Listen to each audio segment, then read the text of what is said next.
today we're going to be John the Baptist, and I'm sure most of us know him. He firstly, probably because he had also a unique birth, and he was Jesus' cousin.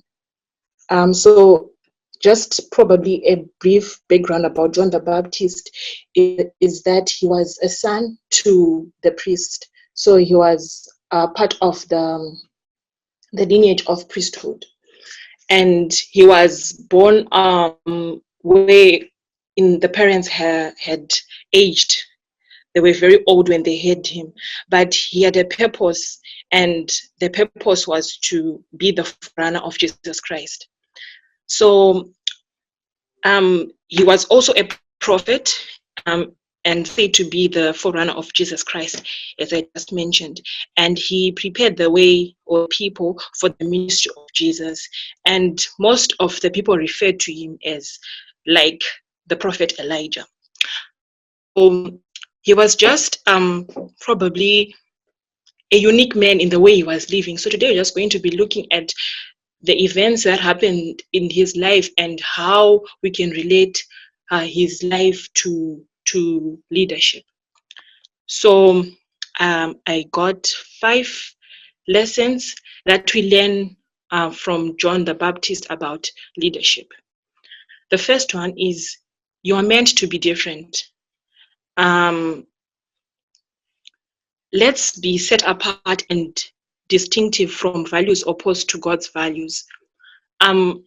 As leaders, we are supposed to be distinctive in the way that we live our lives, and to be in line with God's ways of living. We have to be in support or in living of his life, of his values. To be in line with God, it means that if we look in John Baptist's life, in the time that he was living as a Jewish, and they were looking forward to a Messiah that would come and deliver them from the oppressive rule of the Roman Empire. But John's interest rather was not literally about being the Messiah or looking forward to the Messiah, but it was a little bit different. He was preparing the coming of a Messiah, and he was preaching he was preaching about baptism and forgiveness of sins. So as leaders, we have to be living differently from the way other people live or normal people live, because everyone looks up to leaders. And if we live like everyone else, or doing the wrong things, or being in opposition to God's values, the people who might follow suit the way that we are living. Then the second lesson that we learn about leadership from John the Baptist is that challenge the status quo. Leaders crave for a genuine spirituality, not only about being religious. So we have to be genuine about our spirituality, because the people today, like in the time of John, they were too religious, and they got to an extent that they were mixing religion and tradition. And most of them were having a form of religion in their expression. But if we look in the life of John, he was craving for something just more than religion. He was craving for genuine spirituality. So we need also to remove ourselves from the usual followers of God, or the Christian, the nowadays Christian, or the today's Christians, that they live probably partly of the world and partly of Christ. But we have to live genuinely for Christ. That means we have to commit our lives fully to him. Then the third lesson is that live what you believe. I'm sure most of us have heard the spoken word from Isaac and Nicole, if I'm not mistaken, about walk the talk. It's really hard sometimes to walk the talk, but the way we preach the word, or the way we evangelize, or the way we read the word and say it or preach it to others, is the way that we're supposed to be living. Because others don't really listen we are saying things, or when we are telling them about God and who He is. But others have a clear picture of the reflection of our lives. And it's more practical if we live it than when we just talk it or say things about it and not live it at all. Then the fourth lesson is lead people to Christ. So the ultimate purpose is to make disciples, and this was what John was doing. He was leading the people to Christ because he was preparing the people for the coming Messiah. And we find about the Great Commission in Matthew 28, verse 19 to 20, which is the ultimate purpose that we have as leaders. Just like John, he had disciples, so should we. We should also make disciples. So the purpose is to prepare for the coming Messiah, was John's purpose. But as humans, we have ambitions, and we have goals. We have our what can I say about? We have our dreams, what we want to achieve, our professions, our careers. But we should also take into mind, or not to forget about God's purpose for us, not just living our dream, but also making disciples for Christ. The fifth lesson is be genuine in humility. Leaders are not worried about creating some earthly glory, but building a sense of humility in their lifestyle. So from John was not worried about creating a good reputation with the government or some earthly glory. If we look into the life of John, we find that there's an instance or incident that he was against, or he was in opposition to the king. That time it was King Herod, and he was not worried about what will happen to him, or what was the if after effects about being in opposition to the king, because what he was doing was wrong according to what he believed. So rather, he was not interested in creating some earthly glory, but he clearly spent some time listening to God and being close to God. He built a relationship, and it brought to him some deep sense of humility. His lifestyle, his clothes, his food, they were all simple stuff. He was, according to Mark chapter 1, verse 7, it says, after me come the one more powerful than I, the straps of whose sandals I am not worthy to stoop down and untie.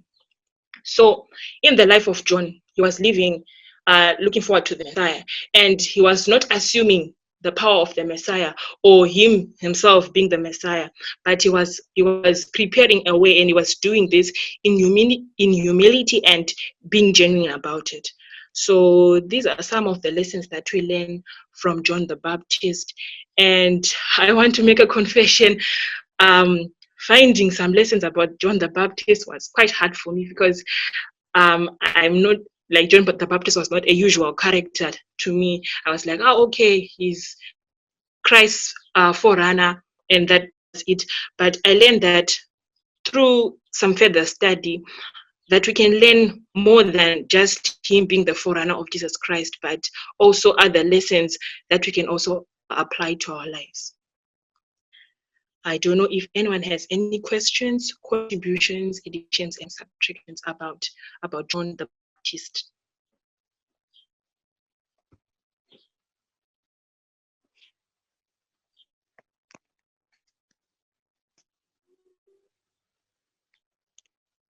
Or any comments?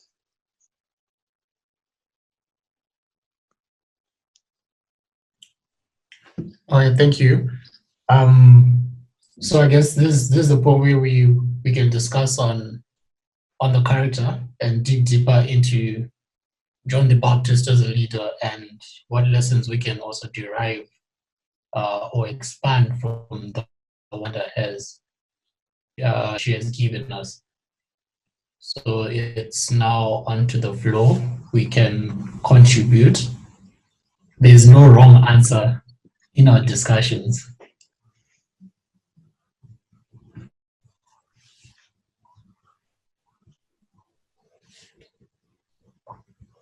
Okay, whilst people are thinking as usual, um, with the prophet John the Baptist, there's one thing that sets him apart from the other 7 or 8 leaders we have studied in the past weeks. Is that John the Baptist is one of those uh, leaders people don't like, almost similar to Isaiah, where he's straight and when he speaks the truth, he says it as it is, um, so that people can change their ways. So he's one of those leaders that is strong on what they believe in and they are not willing to compromise. That's one lesson I learned from John the Baptist's leadership, that he tells the truth as it is and doesn't compromise because people don't like what he's going to say.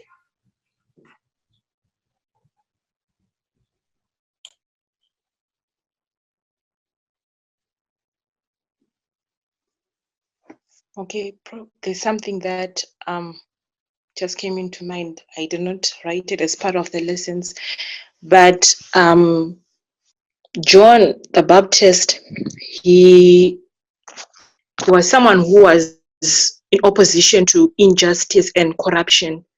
You see, John the Baptist protested against the corrupt or the or unjust ruling of the King Herod. And as leaders, we are not supposed to be abusing the positions that God has entrusted to us, or let alone support those who are practicing corruption. That's also something that comes out from the life of John the Baptist. Yeah, that's very true. It also got him in trouble. As we know, it ended up having him being beheaded for speaking out against certain injustices in Israel, especially with the ruling elite. Tatu Mambo, I see you here. What do you learn from John the Baptist? I'm sorry I came late. I just got the last few part of the message, but I think I've learned from the discussion. I think I've learned enough. I think he was really a humble man. It shouldn't like you don't have to think about it hard in order for you to understand that he had a humble character. And for him to baptize Jesus, I don't know like to what extent of humility he had to go in order for him to be able to baptize Jesus. Yeah. Yeah, that aspect of humility is really strong within him. Even the way he lived, he was living a basic life, basically surviving from nature, and God being his provider in every single way. I think another thing we also can see from him, I like the humility part, is as leaders today we quickly get into our heads when those moments when we can literally see God's hand working through us. And sometimes we then put ourselves at a certain level where we are not supposed to, in the sense of we start praising ourselves and all that. I loved what John the Baptist said when he was like, I'm not even worth untying his shoes, referencing to Christ. But there's the same person who, even still in his mother's womb, recognized the Savior, was a cousin to the Messiah, was born in the family of priests. So this is one of the most respected families in Israel. If you're born out of the line of Levi, you are so respected because that's like, the ruling elite. But he was so humble that he knew that I am just a tool in God's ministry and God will use me anyhow. And this is my duty to be a forerunner of Christ. And even knowing that he has been given such a privilege, he was humble enough to understand that it would be an honor even to untie the Messiah's shoes. In Israel, you have to understand untying someone's shoes or washing their feet was the most humiliating job ever. That was only done by people that were looked down upon, slaves and all that. But even for John the Baptist, he recognized that even being given that opportunity to do the lowest job imaginable, it would have been an honor. And he's saying, I'm not even worth to do what a slave should be doing. That's how humble John the Baptist was, and that's how much he understood who the Messiah, who the coming Messiah was going to be. And I like that humility out of it. I've got a question now. As a leader, how best can you, how can I put this? We know as leaders, as we lead the church, as we lead groups in the church, departments and all that, we face so many challenges, and there are some times where you need to rebuke people in the church. How best can you do it without compromise, but with love? Taking from the lessons from John the Baptist, how can we do that? Isaac, if you can help me with that one. That one is a tricky one, but I do believe for people to accept your role rebuking them, there's a certain level of reflection that has to come from you as well, in the sense that most times our rebukes come from whereby someone doesn't respect you from that point of view because you haven't done things right to begin with, in the sense that when you relate to certain people and people all around, there's a way people can respect you from a point of knowing that when you speak of this cause, you mean it, or this and that and that. Most of the time we don't have that. We haven't mastered that ability to relate to people. So most of the time it's coming from a point of judgment, or maybe it's coming from a point of hypocrisy and stuff. So from therefore it sounds as if you are just attacking someone. But I do believe, like, if you start from the way you relate with people already, the way you're in leadership. In PCM we teach about mentorship and so forth and everything. And if you literally follow all those guidelines, not maybe to the latter or whatsoever, but then if people can see a reflection that they can relate to, whatever you come with might not seem as an attack. So I think it goes back to, first of all, before you rebuke someone, you have to look at yourself first. What are you doing right, and how do you relate with people? Because I believe if, for instance, if pastor speaks with someone, they will understand that it's not a rebuke because it's pastor, you get what I mean? But then if it's another person, no one is willing to listen to that person. But then it doesn't mean that you and the pastor are different. But then already pastor has a reflection already he has. So if you have a certain reflection as well, I think that will help. So first, I do believe we have to work on ourselves, how we lead people. Let's say we're leaders, how we lead people, and what do we reflect to the people that we lead. Thank you so much for that. I think it also comes on, I think that's point number 3 from Amanda when she was talking about walking the talk. As leaders, I think this is a weakness every leader, one way or the other, has to overcome, where we have to walk the talk. Saying something and doing something else doesn't help if you're a leader, because most people look at what you do more than what you say. And if, like Isaac is saying, if people are going to listen to you, they look at you first and see, okay, this person telling me this, who is this person? How does this person live? I always love to argue that people shouldn't look at who's giving, or who's correcting them, or who's giving them advice, or who's saying what, and listen. Then look at the person himself. But as you also have to understand, we're human beings, and those things affect us. If somebody's rebuking me, automatically I'm gonna look at that person, analyze that person before I listen to what they're saying. So because that's being human. So as leaders, we have to walk the talk.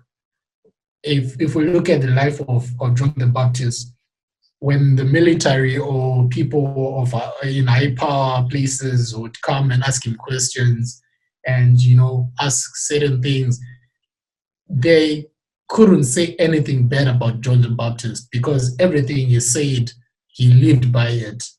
And he was literally a righteous man in what he was doing, and people would listen to him. The reason why people would leave the city, come to the river Jordan in the bush, and listen to a man who seemingly looked like he's mad because he was living in the woods, he was wearing animal clothing and all that. The way he lived and the way he spoke, people would see that this is a man sent by God. So we have to be those leaders where the way we walk should be in line with how we talk. Any contributions before I ask another question?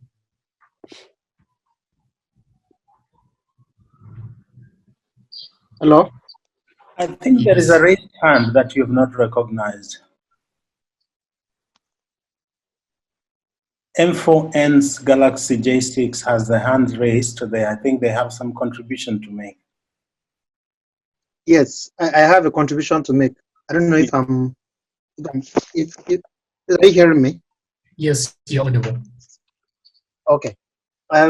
My contribution first and foremost is on the life of John the Baptist. We know at some point in time, people felt that Jesus Christ himself was gathering more momentum than John the Baptist. And John the Baptist had been around before, walking and preaching about the gospel of Jesus Christ. And when people felt that John the Baptist was even the one they were talking about, the one who was doing the miracles and all of that, and people, when Jesus Christ came, and people were saying, who is this person now? This person is even gathering, he has more followers, he's doing more miracles and all of that.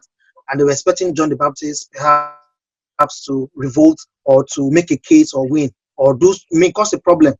John the Baptist responded to those people who were inciting him kind of to take on Jesus, and by saying that this person will always increase while I decrease. This is something we need to learn from John the Baptist. It is very difficult for people to see themselves, to be on a decreasing side, while the one they are talking about, the one they are projecting, will be on the increase. It also means that John the Baptist understood his ministry so well that when even his followers were making him to understand that, look, it's like your ministry is going down. No? Jesus Christ is this guy they are calling Jesus, is doing well, people are following him and all of that. John the Baptist knew that he was always talking about, and that was what even led to him to say that even this person he's talking about, that he's not even worthy, to even touch his true needs. So this is a big lesson for us as Christians, as followers of Christ.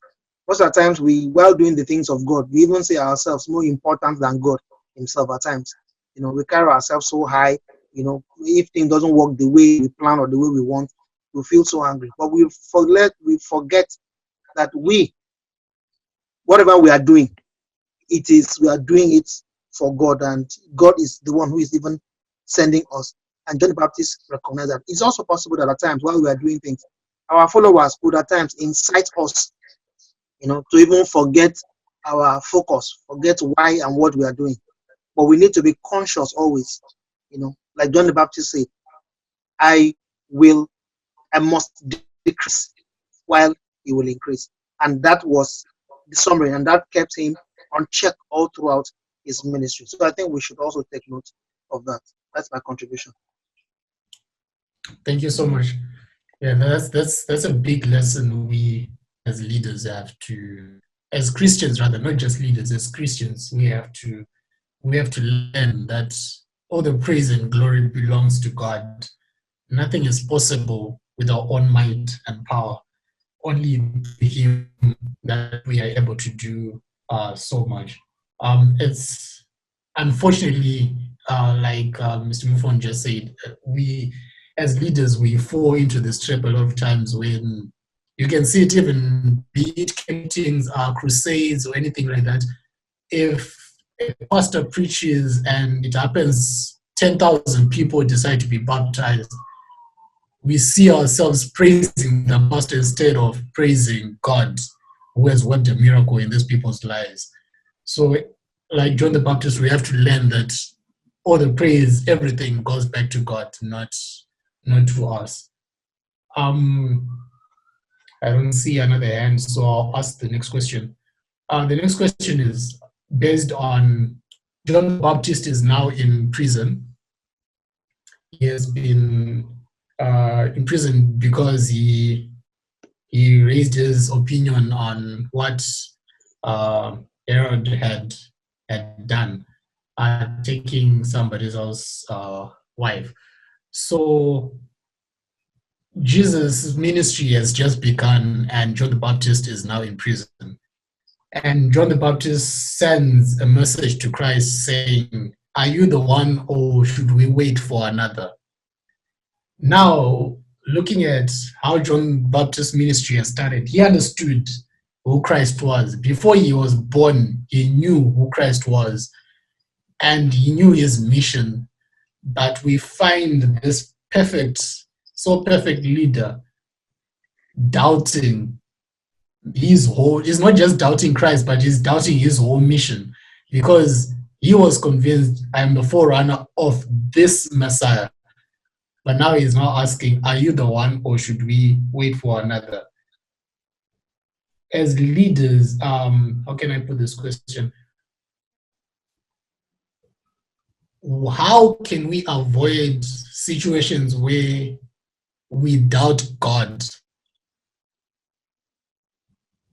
even though we know who we are saving? How can we avoid situations where we doubt God? Or rather, what causes us to doubt God when we work in this ministry?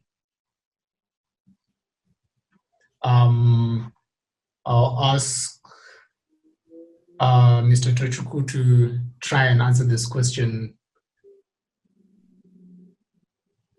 All right. The thing about doubting God now, I want to say it's possible that it might. It's not. I wouldn't say doubt because the word doubt means you're losing faith or you're losing your belief in something. But in some instances, I feel even if you have questions, like having questions might, in other words, might infer you're having doubts, but it's also an opportunity for you to know more. And I believe as humans, we do have questions we want to even ask God now. So if I'm asking God, why did you make this happen? Someone will look at me and say I'm having doubts.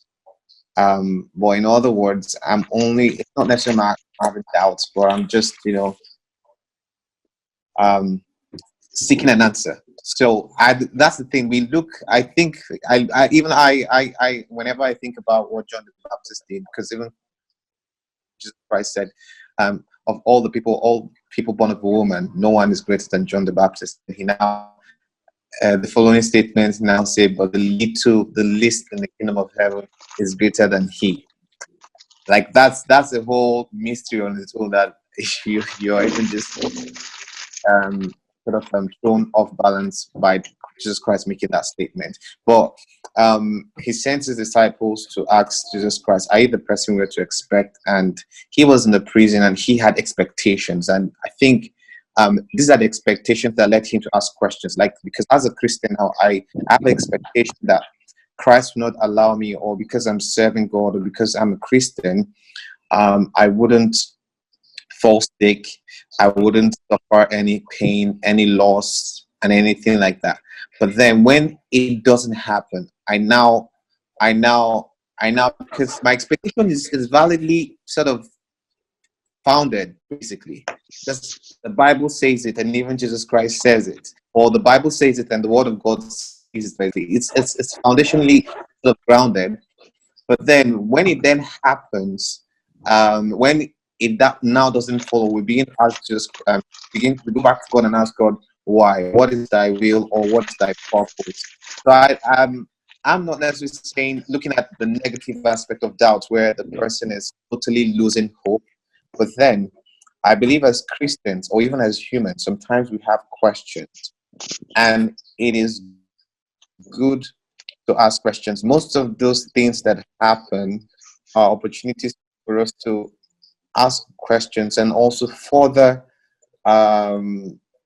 strengthen our belief and our faith in Christ.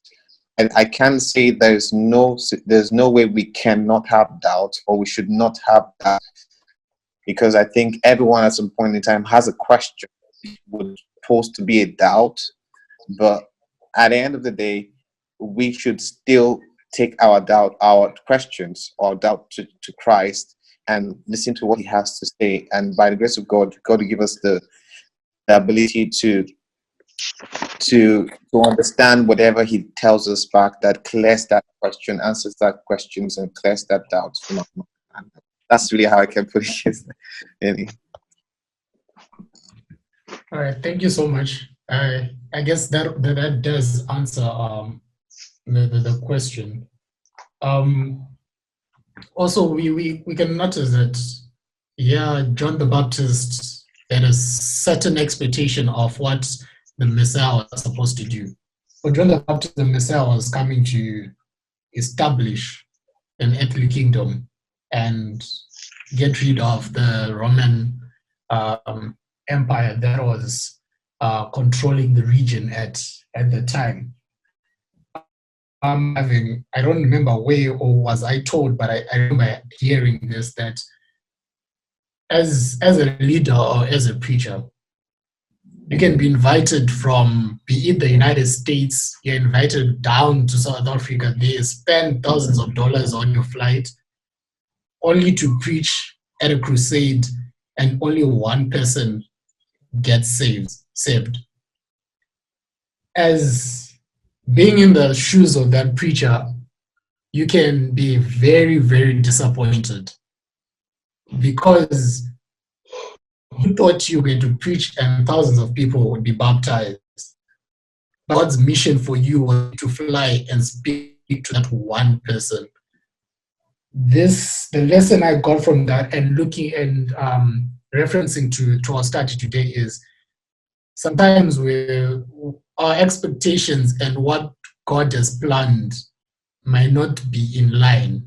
And this is where what Brother Toshiko was saying, that sometimes asking questions is a good thing, because through asking, we get clarity of what God expects us to do. In this instance, sent a reply, and John the Baptist understood who the Messiah was by that reply. It wasn't about a kingdom, but it was about serving the people. So asking questions is a good thing. And because sometimes what we think is what's supposed to happen not be in line with God's plan. So as leaders, we should always know that we do not know everything. We always have to go down on our knees and ask for clarity on things we do not understand. Any contributions?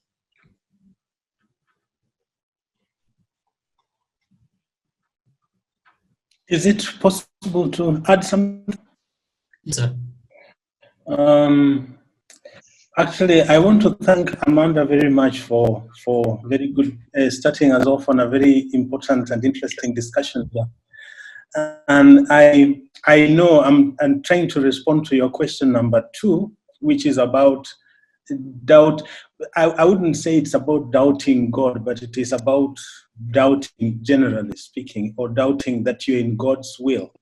I don't know if there is anybody here who might have wondered, did God really want me to be in Cyprus, or did I make a mistake? Did I listen to myself? You know, we were talking about following on God's will before. And so I want to answer you by this John 20, I think. There is a character here who is not John the Baptist, but it is, you know, there is an expression they call doubting Thomas. Yes. It's almost an English expression now, doubting Thomases. I know you will doubt.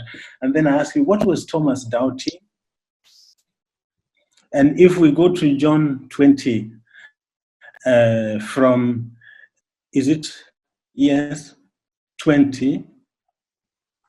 Yeah, I think there is. Chapter 20. Now, 24.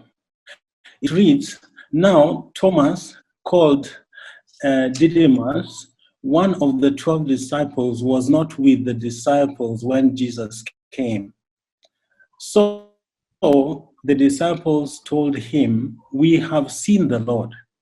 But he said to them, unless I see the nail marks in his hands and put my finger where the nails were and put my hand into his side, I will not believe it. That's a quote. And then 26, a week later, his disciples were in the house again, meaning Jesus' disciples. And Thomas was with them. Though the doors were locked, Jesus came and stood among them and said, peace be with you. Then he said to Thomas, put your finger here, see my hands, reach out your hand and put it into my side. Stop doubting and believe. I think it's not, if I ask you, do you think what Thomas was doing was sinful or was not right or was not appropriate? I would be hard pressed to say yes, because I think many times it's even healthy to ask. It helps to help you to be sure and certain that you're in God's will, in terms of even where you are, if you use the Cyprus example, or what you're doing. I don't know if sometimes anybody questions what they are doing. Am I doing this thing? Am I just following my ego or something? Or does he really want me to be here? I saw one last thing I want to say. I went to school with one very brilliant American student.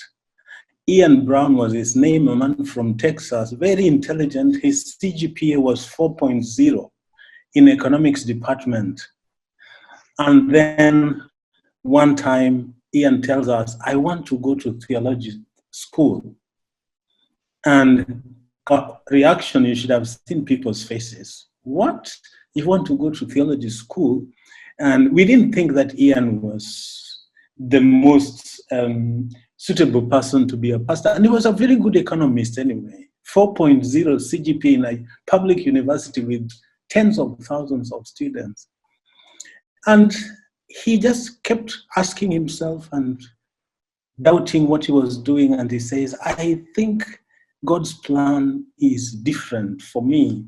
And one day he just borrowed somebody's car, went to Andrews University, checked it out. The next thing is Ian left or abandoned his program and went to Andrews University and did his theology. So it started as a question, as not doubting God, but asking himself if what he's doing is the right one, if you are dependent on God and you are seeking that he should be the one to guide your steps. It may lead or cause you to question some things. And I think in questioning, you probably grow as well. I don't know if the only person who is from Zimbabwe here, Amanda, you're probably also from Zimbabwe. There are some people who question things. I'm talking about, you know, the current president of Zimbabwe. One, he was vice president, is it? Yes. Yeah. Yeah. And some of those people who are in political positions, when they are put into this position of John the Baptist, prepare the way for somebody else. Then I prepare this place for you. You sit down. I'm trying to mess around with the legs of the stool you are sitting on so you can fall down and I can take it. Now that is the different type. We can go all the way to Burundi and talk about the political developments there as well. But I hope I'm not rambling on this. I'm asking two questions. One is about the doubting thing. It's not bad agreeing with the Toichuku.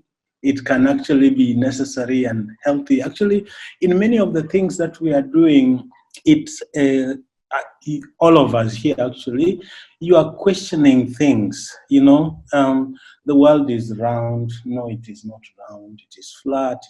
This and that. And ideally, this is intended to help us to grow and become more certain. I believe that in spiritual terms, somebody like Thomas who says, unless I see his hands where the nails went through, and he says, he touches and say, please stop doubting, believe. So we have character that we can identify with in moments when we seem to question the things that are overwhelming or threatening to be overwhelming to us. This is my only contribution to this. Thank you so much, Professor. As for the first one, if you all did such a good job in exhausting the issue with both Mfon and Toiku and Amanda and Ngoni as well, Isaac. I was going to give a quiz before and say, if I was to give a quiz here, I would say, people talk so much about humility. Why is it so important? Why is it so necessary? But I think you answered it, so I'm not going to ask that question now. Thank you so much. Also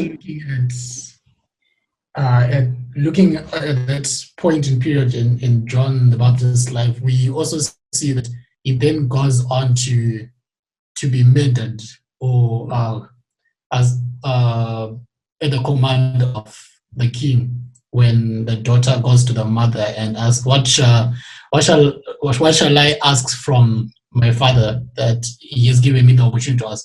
And the mother says, John the Baptist said on a platter. And she goes back to the father and tells him, the father not understanding, but he had asked he had to go ahead, even though he knew that what he was doing was wrong. John the Baptist is beheaded. Looking at John the Baptist and the situation he was in, something that could have raised so many of the questions would have been, I did so much in this ministry, but seems I'm not going to see it come to fruition. For example, you didn't see Christ getting into his ministry. You didn't see what Christ was doing in his ministry. He was in prison, and he is one of the most important people in the establishment of this ministry. And it's something that's recurring on so many leaders we have discussed in the past. We can talk of Isaiah, we can talk of Abraham being given the promise and never seeing it. But generations after, so so ended up enjoying the promise God had given them, had given Abraham. So to this lesson, the thing I get is as leaders, we also have to know that we have a part we play, and that part plays off to a certain extent, and other generations or other people will take over. Then they will do their part until the end goal comes into fruition. So it's never the case that every time when we are given a task by God, we are gonna be the ones that see to the end. Some will see to the end, everyone will see to the end. For example, Moses could have never known that he was just going to see it from a mountaintop. And Caleb and Joshua were the ones that were going to march with the Israelites into Canaan. So as leaders, we have to know we all have a role to play, and we have to play it to the fullest, being faithful to God and doing our best. So that's another point we can learn from the life of John the Baptist, combining with the past 8 leaders we have also studied. Any questions and contributions before I give Pastor to give a remark and Amanda to give the last remarks before we close? Any questions or contributions?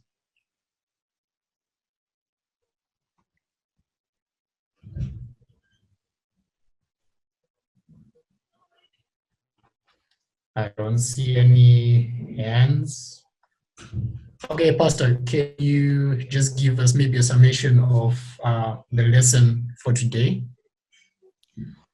Thank you for Amanda and for your good preparation for there is the John the Baptist about.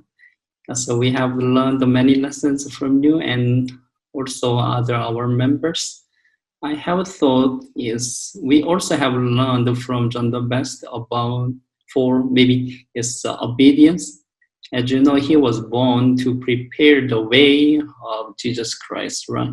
But actually, when he was growing up, he had thought, I don't want to get there, the responsibility to prepare the other people's.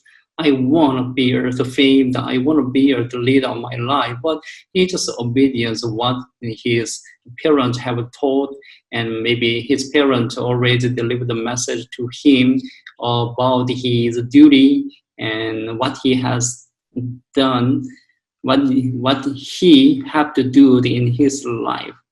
Actually, he have maybe he's so obedient to people to just obey the gospel, and also their parents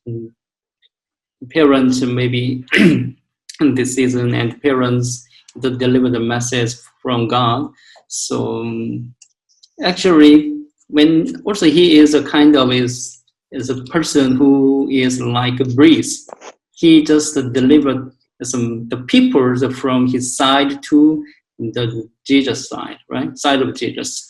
Actually, when his disciples want to ask the John the Baptist they are a little bit is intended to just go to the Jesus Christ and to be the disciples. He just allowed them to go to Jesus to be his disciples. He has known that he is the duty and his responsibility. So when the other people ask you, who are you, said, he just say like this: the voice of man, the voice of one crying in the wilderness, to make straight the way of the Lord. As we know, the voice is not that we cannot see, right? Voice is not or is powerful. But he has known that, but he has lived what he got there is the message from God, and only is the obedience. And if the person who wants to submit to Jesus Christ as their Savior, he should always carry them to Jesus by his maybe what he has, what he is the best to do, he can do that, right? So when I just have learned and read his story of the Bible, from the Bible, I have sometimes he a little bit the pity on him, but he maybe also is happy to just doing as his the disciples of Jesus Christ. Maybe he was a little bit the doubts, just like our members just mentioned about that before, but he has convinced since Jesus, so maybe behavior that Jesus is maybe taught for him. So maybe when he just have seen that Jesus Christ, he has noticed that his time is end, but he didn't just claim he is maybe what he's a prophet and his benefit and what he had done before, but he just fade away of the history of our salvation. He just has done that. Actually, as a leader also, maybe as your elders, as a pastor, we have done many things for the church, but we didn't have any just responsibility to claim our fame and what we have done. So yeah, that's it. Thank you so much, Pastor. Amanda, any closing remarks on your presentation? Just to close with the further lessons, apart from the ones that are written here, is that we should not compromise our convictions, and that plain doubt is normal. So as John as we are the John Baptists of today, we, just like John the Baptist, we are preparing for the second coming of the Messiah. So because of that, we should keep or hold fast being humble, as was stressed and has been being stressed by the other leaders or the characters from the Bible that we have learned, and to live what we believe. Yeah, that's it.